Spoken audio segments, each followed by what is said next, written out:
Et j'ai tout quitté sans que tu n'aies le moindre pressentiment. Dis-moi, mon chéri, t'y attendais-tu? Savais-tu vraiment que j'aurais fait tout cela, ainsi, sans aucun préavis? Te rappelles-tu, j'aurais voulu parcourir avec toi tous les lieux de Paris, comme Georges Perec, assis au café de la place Saint-Sulpice. Lorsque, déjà, l'on me lut les cartes, c'était en novembre, la terre tremblait, le pendu flottait, la maison de Dieu chancelait. Je savais que je t'aurais rencontré encore, à l'improviste, solitaire comme les nuages éparses, au loin. Comment nous sommes-nous retrouvés dans les aurores torrides déjà, mouillées, qui caressent dans un arpège les lignes de ton cou? Comment en sommes-nous arrivés là, dans ce doux baiser, enveloppé par les boulevards, luxuriant, enchanteur, dans le style de Haussmann? Le dit-on ainsi, mon chéri? Haussmann? J'aurais voulu vieillir, heureuse, dans ton étreinte abritée, paternelle, à la manière de Jeanne Moreau. Je t'ai aimé à de petits gestes, pétilles, répandus comme des pétales balayés par le vent, s'éloignant dans la danse d'un midi prodigieux. Pourquoi t'ai-je aimé d'un amour si sincère, si pur, si limpide? Mon amour, je t'en supplie, donne-moi un signe. Jamais, jamais, serait-ce un instant seulement, je n'ai voulu te tenir pour acquis. Mais la gratitude éternelle n'est pas chose aisée, tu sais. On lisait au cœur de la nuit des fables de Sirocco, dans l'attente du bourgeon lassé de la rosée.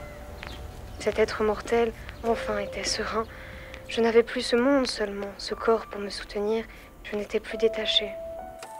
En ce moment même, mi-endormie, j'entends ta voix, comme un parfum familier. Les galets, engloutis par les vagues, placides, dessinaient des cadres et nous suffisions à sceller le ciel, ensemble. Nos vies mouvantes elles-mêmes avaient acquis des formes propres, à l'exacte mesure de nos espoirs, tissées d'une vague tristesse, et dans la chaîne et dans la trame de tapisseries éthérées, imprimées dans les instants infinis de la pellicule. Je me voyais déjà te revoir et te reconnaître d'innombrables fois, à chaque battement de cils, à l'entracte, m'imaginant un infini d'occasions. Est-ce encore toi, mon amour? Je ne t'entends pas. Mais le destin et les dieux de nouveau m'ont souri, malgré mon dos tourné et mon regard pour toi seulement. Et je te pressentais aussi, je t'assure, la voix modulant des fugues enchevêtrées pour clavecin, pendant que du regard tu dirigeais l'orchestre de ce monde, à moi dévoilé et à toi consacré. Et cet amour si vierge, si vivant, berçant encore d'une férocité tendre et vacillante, la flamme palpitante qui s'unit dans mon sein, comme si aujourd'hui était déjà hier. Et comment saurais-je que je t'aimerais dans d'autres mondes? Instant cyclique, dans un écho des passions.